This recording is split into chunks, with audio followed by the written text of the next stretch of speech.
Julio é o presidente de todas as asociacións españolas de profesores de matemáticas. É dicir, Julio é o presidente de todos os profes de matemáticas de España, nada menos, e hoxe está aquí con nós.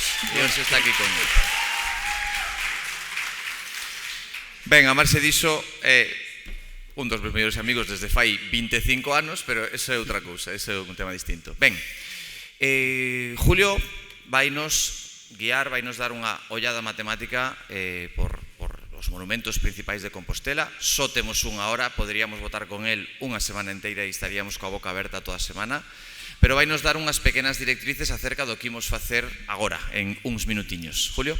O que vos quería dicir é que o paseo nos é algo que fixemos entre varios compañeiros, profesores de matemáticas, pensando nos nosos alumnos. Nos pensábamos un pouco en ver as matemáticas que había fora, non?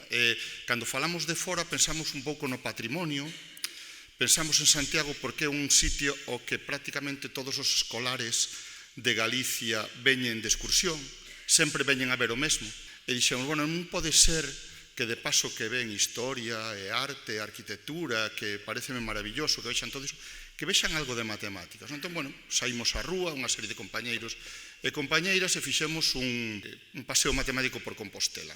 O paseo matemático completo moito máis do que imos facer, pero a nosa idea era un pouco atopar matemáticas nos sitios aos que vai todo o mundo. É dicir, non imos ir a unha rúa olvidada nunha esquina para ver unha ventana que ten unha forma rara, non.